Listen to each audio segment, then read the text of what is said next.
Hi, my name's Kathy Bissell. Welcome to the Golf Show 2.0. One of the ladies on Shark Tank, I think it was Barbara Corcoran, said that this is the very best time for anybody to start a new business. And our guest today has done just that. Gary, why don't you introduce him? In that same, because of her, I've now started my own slide rule company. So we'll see how that works out. Today we've got Kenneth Duncan, CEO of Renegade Golf. And, what could be easier than trying to be the little guy breaking into the golf ball business, which is ruled by the behemoths like Titleist and Callaway and TaylorMade. Kenneth is based in Atlanta. He's a University of Georgia grad. And I think the obvious question is golf balls, Kenneth. You look at all those big companies, it's like, how are you going to, David and Goliath, how do you do this? Yeah, thank you all for having me. That's Sure. the million or maybe $1 billion question, depending on how big you think these companies really are. I mean, the question I always get is what would make you think to go against Titleist? I mean, it's not even golf ball companies, it's Titleist. I mean, when we're talking golf, we're talking Pro V1 and AVX. And for the longest time, I shied away from any type of comparison. What is your golf ball compared to? Bridgestone B Series, or I avoided that T word like the absolute play because I didn't want that target on our back. But I think we've embraced it now. We've embraced the fact that there's a lot of room in the space, the golf ball space for a new brand. There's a lot of room in golf for growth. Our kind of goal is to grow the game, make the game more affordable and accessible. And I think while doing that, there's a lot of opportunity to find new players and players that don't have extensive brand loyalty, who might find a company like Renegade to be the worthy alternative to those giants. Well, go back to the very birth of Renegade. How did you and your friends get started? I know it was started with golf bags, but tell us just what was the first step? Yeah, I mean, we thought we were going to be having 10 different companies that all made passive streams of income, and golf bags was just one idea. We were going to actually sell golf bags on Amazon wholesale. So we want to undercut the golf bag competition market because golf bags have gotten relatively expensive. That's one of the first purchases that you get when you're playing the game. You'll buy clubs and a bag. So, how do we make this game more affordable? Well, golf bags is the answer. But as that name Renegade started to grow, and as we started to really think about what it meant to be Renegade, what it means to defy the status quo, the brand itself took off larger than just an Amazon company or just a company that you can move golf bags on. Started to have a true following, people who really identified with what we wanted to do in the space. And we realized that we couldn't fulfill that with golf bags because it's not really a repeat buy. It's people will buy it, they'll see you often, but they'll kind of forget about it, and your impact can be kind of stopped right there. Kenneth, I still got golf bags older than you.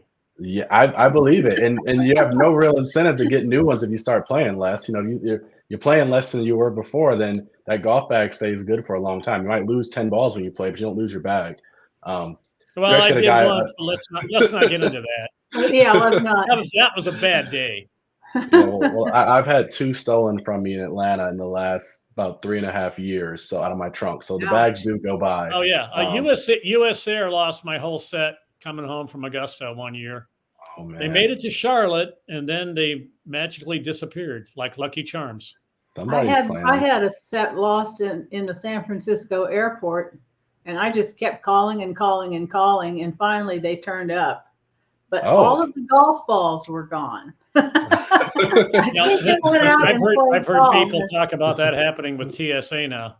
But yeah, they'll go in there. They'll find a thing or two. So anyways, we interrupted you to have fun. No, but bags are not a repeat customer business, so they're not. But balls are. So no, I think a lot of golf companies seem to be birthed by Titleist. I know how that happens. Snell and us similarly. We had an individual from Titleist who came along and said, "Hey, I understand this golf ball process. If you guys consider looking at balls as one of your next products," and he really took us through the entire process, that consulting on the design, on the inside, the composition, on the manufacturing process, quality control, all the things that really make those big brands stand out. Yeah. And it allowed us to Did you meet him at the show last year? How did you run into him? No, he actually had one of our golf bags. He just happened to be a longtime customer and sort of said, "Hey, like, I love what you all are trying to do in the space through bags. that you can do it just as well through balls. And we had been looking at balls for about a year before then, but you can't start a golf ball company by going on Alibaba or finding some Chinese No, supplier. probably You not. got to really find there are a handful of quality suppliers in the industry that make, especially if you want a thermoplastic urethane ball that can make the quality you want to really stand out for, that we stand for. And we got lucky and found that, and now it's been a race ever since. Well, And we had and a one at golf. the manufacturers in Taiwan that you're using right now. Hmm.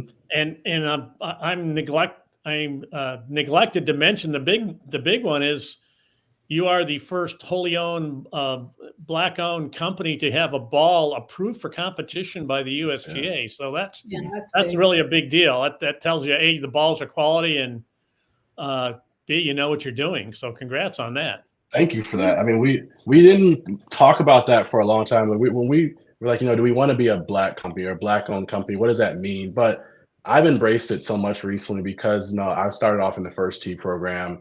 When you go back to people and they look at what life looks like in golf, no, of course there's the Tiger Woods being a professional, but just the ability to inspire somebody. Hey, you can become a CEO and you can create a golf ball. Maybe there's a golf club that comes out in 10 years.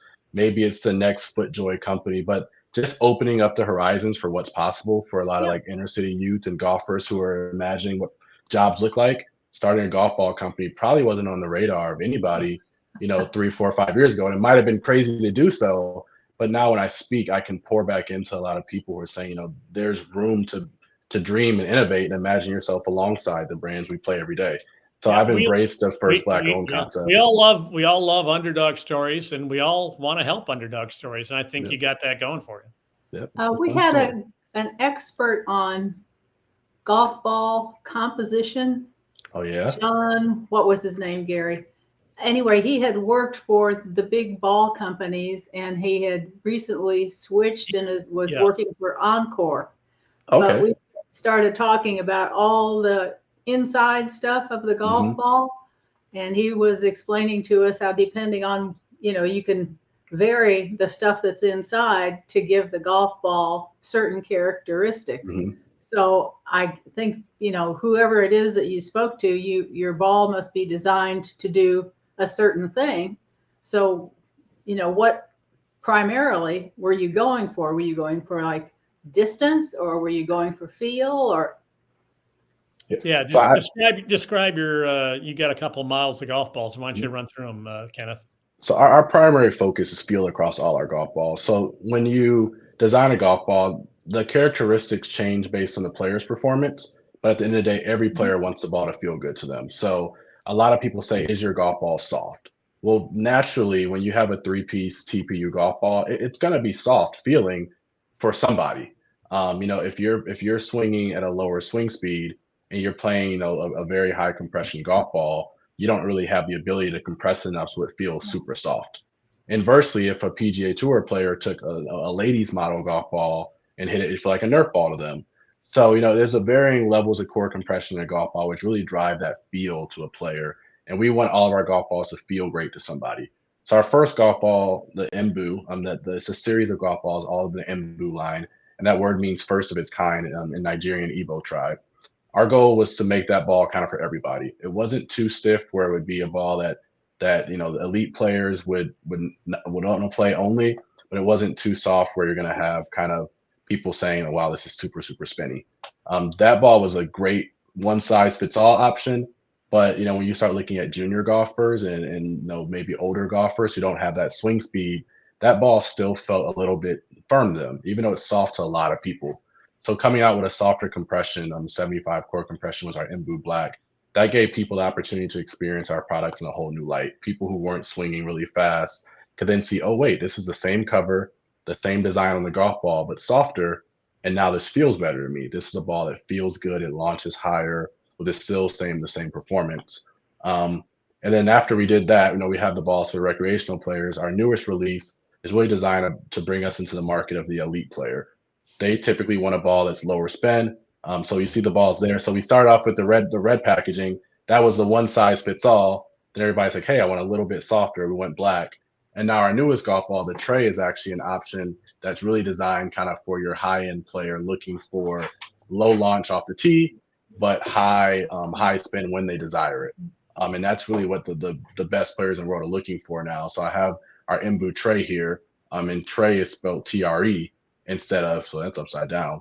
And that ball really is an opportunity for us to expose again to more culture. In African American Greek life, a lot of times the Trey is the third person of a line. So you have your ace or your deuce and then your Trey. So when we have our third ball of our line, it kind of celebrates and pays homage to a lot of our cultural ties, but also, TR3 is kind of catchy. So they're all soft for somebody, great feel. But that's a really good question because a lot of people don't really understand how core compression dictates how you feel, how you perceive a ball to be, the difference between a cast urethane and a thermoplastic urethane. There's a lot of time we spend kind of educating on that. When people do ask you the dreaded Titleist question, what's your ball most like? What answer do you give them? Is it the velocity, not the velocity, or what? Yeah, what do you tell them? I tell them I hate that comparison. First, I say it's tough comparison. I mean, there are about 5 balls in the market that are cast urethane balls, and we acknowledge that cast urethane is a different material. Not that it's a better material; it's a different material. The Pro V1 line, the TP5 line. I believe there's maybe a Wilson ball and one other one, but there's very, very few balls that are cast urethane. They do have a distinctly different feel coming off your club face than a thermoplastic urethane ball does. But a lot of the highest quality balls ever made are TPU. So people that switch to our ball from our Embu, our regular ball, they switch from Pro V1. They say it has similar performance characteristics. We test against Pro V1, so we see that the performance is similar. You're getting a similar performance. The feel just may be slightly different on the two of them. Our Embu Black, I like the Chrome Soft. It's probably one of the most well-known golf balls ever created. The Embu Black is very similar to what you would imagine a Chrome Soft being.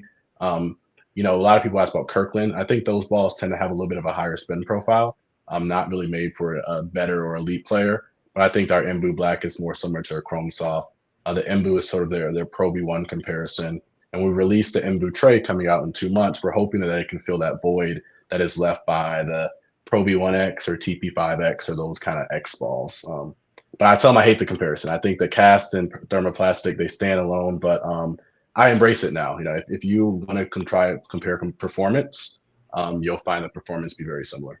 I think everybody knows that the Kirkland brand is Costco, but in case they don't, it is. You're now informed. Good on Costco. They are, in the race to be first, best, and cheapest, they're the cheapest. That's why they sell out at Costco so fast, because half the guys who play golf don't care what they play with because they're going to lose it after 4 holes anyways. Yeah. So why spend a lot of money on a muffler that you're going to lose after 4 holes? Yeah. Kenneth, how much golf did you play after you went to the first tee and I assume learned how to play golf? Were you on a golf team anyplace or? So I actually did play high school golf. I went to high school in Milwaukee, Wisconsin, same high school as Skip Kendall. Played high school golf. Actually was looking to play college golf. I was looking at West Point Military Academy. It was my #1 school option for a long time, but somebody didn't tell me you have to actually be in the military after that for quite a while. I was like, wow, this is a pretty good commitment. Like, the golf part, and West Point is amazing. It's such a beautiful, one of the most beautiful campuses I've ever stepped foot on. But as far as committing at 17 to be in the military for 8 years, 4 years of school plus 4 years after, I chickened out a little bit. So I ended up going to the University of Georgia, which I don't even call that a college golf team. It's basically like a little mini tour of its own. So I emailed Coach Hack and asked about, walk-on positions for that golf team, but that doesn't really exist at a school like Georgia. I think I was going there at the time. I don't know if it was a years where it was Harris English and Hudson Swafford, both there at the same time. But I'm pretty sure in about 4-year stretch while I was there, they probably brought out about 5 PGA Tour players. So it just kind of tells the level of competition that was going on at Georgia that time. And now those guys are all on tour. You have the Chris Kirks and Hudson Swafford, and then Sepp Straka was right around the time I was there. So all these guys were they're all tour cards, and that was a competition. So I didn't play in college. But really got a chance to play more after I graduated. I'm playing more recreationally. I played about a 6 handicap. So the goal is to maybe do a little bit of competitive golf now that I'm a full-time golf industry person. I just got to get out and just hit around. As soon as you get a job in the golf industry, there goes all your rounds of golf. You lose your free time. It's crazy. I played 3 rounds of golf in the last 4 months, and I thought I'd be playing more than ever. I'm at golf a lot and around golf, but it's just, even a PGA show. Last year, I left a little early, like a lot of people do. And you just go, okay, maybe that second day I'll go play around, third day play around. Well, this year I was at a booth, during the whole Yeah. time where everybody's playing golf. So it's a different dynamic, but I enjoy it. And Friday morning you had to make an appearance on Golf Channel, as I recall. On Golf Channel, it was a really nice. This is our second year in a row on Golf Channel. Last year we were Steve Burkowski, and this year we had a really awesome interview. This one was cool because really, just being at the PGA show for a company like ours is an accomplishment. Sometimes we want to look ahead to where we want to go and where we want to see ourselves, but there's not a lot of companies that even have the opportunity to be in the equipment section. Now, we weren't close to Titleist and those people. We were in the same area, just to be in the same room, to have the same conversations. It was an honor, and Golf Channel highlighted that. We were featured with Damon Hack and Eamon Lynch a couple weeks later on Golf Channel on We their know them. waste management coverage. Those nice guys. They had a 4 or 5 minute special on Renegade then, and then obviously some Sports Illustrated coverage too. It was neat. So we've had a good couple of weeks. Just really continue to kind of ride that high of the PGA show and some of the stuff we're trying to do in the space. And now you've hit rock bottom. You're here with us. And now I've hit rock bottom. I'm on the golf show, capital D. My mom lives in Columbus, Ohio. So when they say the, they mean the Ohio State The Ohio State University. Oh, yeah. So you are I lived in Columbus for 7 years. Ooh. And I had gone to the University of Illinois. So I always prayed for somebody to beat Ohio State, and I didn't care who it was. Yeah, it wasn't going to be you. It wasn't going to be you. Huh? When she said University of Illinois, of course, she actually meant Illinois High School. As the rest No. It was incredible. There was a house 2 or 3 blocks from where I lived. And I mean, those Ohio State people are really serious about Ohio State and about their football. This thing had a block O painted on the garage door, like with a little Buckeye design at the top of it. Wow. And my neighbor had a guest room with like Ohio State wallpaper, and it's completely amazing. They're over the top there. They're serious about it. So I'll tell you what, if that house was in Ann Arbor, Michigan, it wouldn't last 15 minutes. I know. Serious fire burns down Buckeye House. Yeah. So that's what's funny with my mom being there. So my mom and dad both went to the University of Michigan. So my mom is a huge Michigan fan. So she waves her Michigan flag proudly while in Columbus area. And then of course, I grew up in Wisconsin. So I was in Buckeye or in Wisconsin Badger territory. So got the Big Ten kind of surrounded, but I was actually going to go after West Point, Wisconsin. Madison was my top choice. But I visited there in like late November, and that's just a terrible place to be in November. It's cold. Lake Mendoza's blowing off of the coast, so I got to get somewhere warm. So Georgia was a better option, I think, and I probably wouldn't have this golf company today if I attended Wisconsin, honestly. Well, the bright side about November in Madison is that January and February are way worse. They're worse, right? It's getting better. We learned at the show that, Kenneth went to Nicolay High School in Glendale, Wisconsin, the northern suburb. That was where I bought my first house when I was working at the sports department at the Milwaukee Journal. I was a Glendale resident, so wow. We almost would have crossed paths if I'd been 30 years later. We keep getting all these guests, and then I find out they're all from Wisconsin, and I think that Gary's got some kind of a plan. He's got some kind of a super happy accident.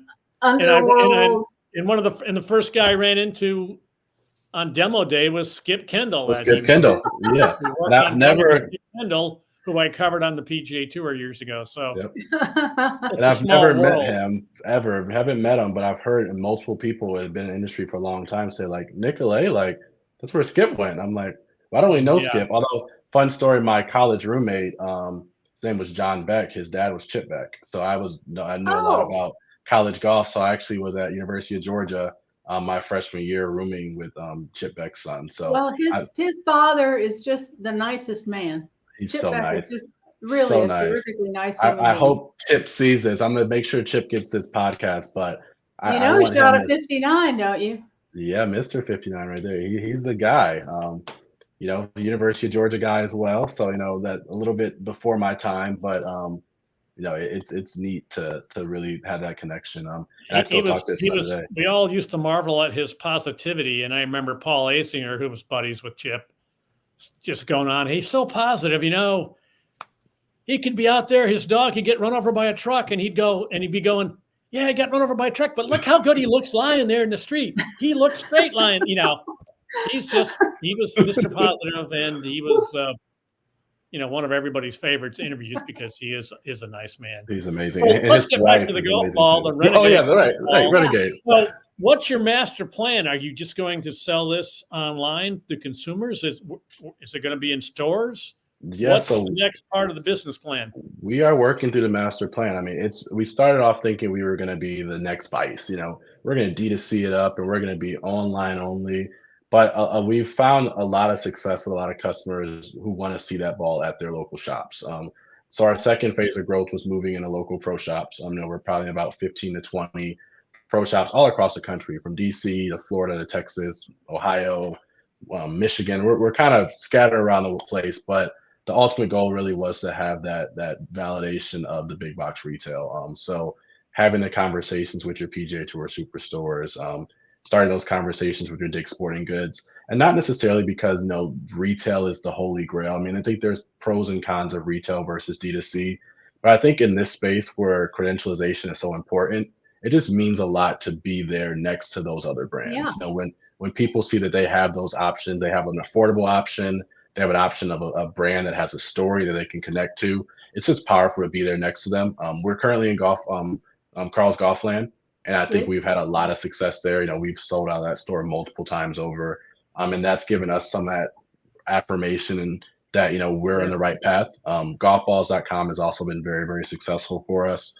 Obviously, they specialize in customized golf balls. So as we start to do more tournaments and we start to grow our footprint across the country, there'll be more demand of that there. But those are two big golf players, but obviously there's still some bigger players we'd love to see ourselves in coming soon. Well, And the PGA Superstore is headquartered in Atlanta. Roswell, Georgia. So before my Nicolay days, I actually went to high school in Georgia for 2 years at Centennial High School in Roswell. So I was probably 5 minutes away from their headquarter building. My parents still have a house in Roswell, Georgia, about 5 minutes away from their headquarter buildings. So I'm very familiar there. I'm connected closely with their team. So it's If just a that matter of alone time. doesn't get you a meeting with Jill Spiegel, the head of PGA Tour Superstores, your parents live there. You're from there. Yep. Come on. It's the connect. I'm from everywhere. Apparently, I'm from Wisconsin. I'm from Michigan. But my parents live literally 5 minutes away from their flagship store in Roswell, so I'm familiar, and I see a lot of that team at events and stuff across the area. So it's a matter of time. I'm super excited. We're going to be I'm going to speak it into existence. We'll be in PGA Tour Superstore the next couple of months, and then from there we want to do successful there. I think getting there used to be the goal. Now that we've had so much success over the past year or two, getting to the destinations isn't our goal. We want to exceed customer expectations. We want to build, connections in the community and really give them a brand they can root for. As Gary kind of said, like be that people's brand and kind of be the underdog story. So, well, we talked at the show, and I love the fact that some of Charlie Sifford's family, and if you've got some likeness rights that goes along with that. There's nobody who doesn't like Charlie Sifford in my knowledge. You can't go wrong with any kind of affiliation with him on a brand. Yep. Here we go. There it That's is. the guy right there. Yeah. So That's it. this is my favorite box here for a lot of reasons. First off, we speak about the pronunciation of Mbu. So a lot of people is it the MBU, Mbu, but really paying that homage to the Nigerian tribe and also giving information about it. And also celebrating Charlie's, if you try hard enough, anything can happen. Now, that was one of his quotes, but that's kind of the mentality we take when looking at growing this golf ball in an industry that I hate the M word, but in a lot of ways is monopolized by a couple big brands. Now, there's 2 or 3 brands that run maybe 80+% market share. Yes. So, I mean, if you try hard enough, anything can happen. And what was special for us is that in that sleeve of golf balls, for that Mbu Black, we do have, instead of having the number 1, we have the number 61 on all the first sleeves, and that's to commemorate the year when Charlie Sifford got his PGA Tour card.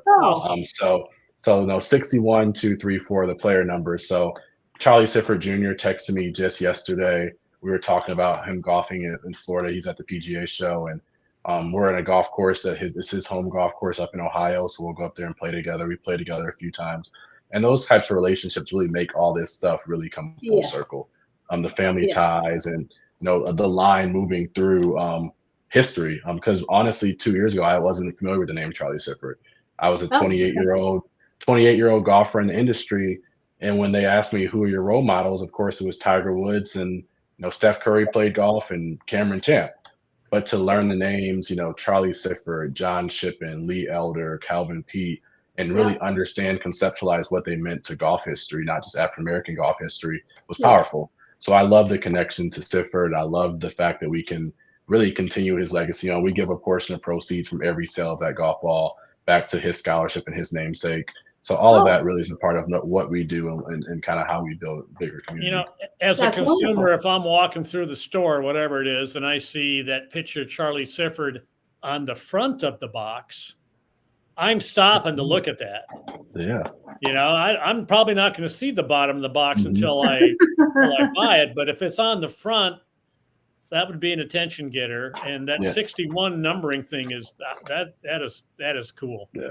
No, yeah, we enjoy it. But the front is interesting. It does make you stop. So one thing we had on the front, it's the Atlanta skyline. So we are one of our slogans is for the culture.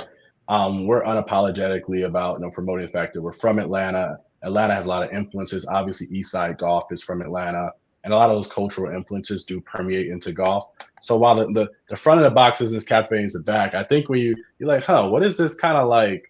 This isn't a regular golf box here. It's different. Like, what are these guys talking about? So maybe you flip around in the back and say, oh, okay. So, and that's kind of our goal with our packaging and our design. We want to kind of build and design something that makes the customer kind of stop for a second and then maybe turn that box over. Well, if you see a new product, you definitely stop and look at it. I mean, everybody who is in golf or plays golf or knows golf, if they go into one of the stores or their local golf shop, whatever it is, if you see something that's a new brand, you're going to at least stop and look at it. And if there's something on the front or the back of the box, you go, well, who are these people and where did they come from? And okay. So, never heard of them. Yeah, I got a friend who's such a golf junkie. I got a friend who's such a golf junkie that if there's 3 PGA Tour stores in Atlanta, say during the week, if he's there for a tournament or whatever, he's going to go to each one just to see what they've done. Because there might be one item somewhere that's different, So we're all curious.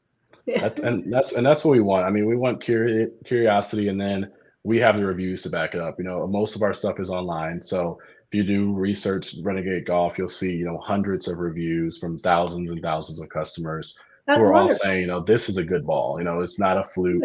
And we have to just continue that momentum of the validation, because ultimately the customer drives a lot of success. We can market as much as we want to, but if you play the ball and you enjoy it, you're likely to tell somebody else or give some away and try it again. If you hit it the first time, we're going to have a hard time catching anybody, nevertheless Titleist. If your first time playing it, you'll enjoy that experience. So that's why we focus on the education too. If you play our Embu golf ball, you should be playing the Embu Black, and your first time hitting it, you don't have that rich experience. Does this ball feels good to me? We want to make sure we get you in the right ball the first time, so we don't have any customers lost on playing the quote unquote wrong ball. So that's what we focus on. I tried it out in 42-degree weather here in Pittsburgh. And since I couldn't even feel my hands, I didn't really feel the ball either. So nothing feels, There will be further experimenting done, but I've already contributed. You want to leave little Easter eggs. Absolutely. They look in the weeds and they go, "Oh, Renegade!" And, it's a guerrilla form of advertising. You know what it's time for, Gary? Oh, it's time for the shameless plug. Yes. Well, we're busy doing a shameless plug for Renegade Golf. We do it for the Golf Show 2.0. Subscribe. It's free. Click on like. Maybe even if you don't like us, click on like. Just help us out. That's all. With no reason. Absolutely no reason. Just nothing will happen to you. Just do it. So Gary, where can all of our fans find the Golf Show 2.0? If I want to know, it's on YouTube. We're on YouTube. Click the Golf Show 2.0. Yeah. Kathy's also got a website, the-golf-show.com. Okay. Not a lot of brand new content on there, but there are a few of my ravings on there and some of her stories, so you can do After, that. after I get done with everything else, then I get it uploaded to Yeah, that site. So I'm a little that's not a behind. priority, but But YouTube people is. want to find the Renegade Golf and the pronounce the ball again for us. The Embu. The Embu. Okay. Yep. It's 2 syllables. Embu. I knew I was about to do it wrong. Where can they give them the website? Where can they find the ball, Kenneth? So come check us out at www.renegade.golf. We get a lot of renegadegolf.com. Nope, renegade.golf. That's also our Instagram feed as well. .com, renegade. Yeah, we don't know. I don't know where that'll take you exactly. And also on social media, we're at renegade.golf on all the different platforms. You know, and just to remind, they've also got a little bit of apparel. If you look at this R, that's pretty cool. It's a pretty cool R. Neat R. They've got some hoodies that if I was younger, I would be wearing. I don't think I'm not a hoodie guy at my age, but they got some nice apparel, and they still got some golf bags that are reasonably priced. So absolutely, go for the balls, stay for the hoodies, or vice versa. I don't know. That's right. That's our thought process. Yep. Thank you so much. It's such a pleasure to meet you and to hear your story. Yeah, thank you all. Defy what's the slogan? Defy the status quo. Defy the status quo. I was going to say join the rebellion. That's not right. That's join the rebellion. Defy the status quo. That is one we talked about, though. We got a couple more coming on the pipeline. Hung up on all the marketing stuff. So yeah, we have a dream. That's the fun part. Well, yeah, I pay people for that now. So unfortunately, I don't get as much of the creative. They tell me I'm not that creative, but you got a lot of good content, Gary. You got a lot of good stuff. I appreciate you all both having some time to chat. Every time I talk to Gary, I get something new from it. I'm like, okay, like I got a new idea.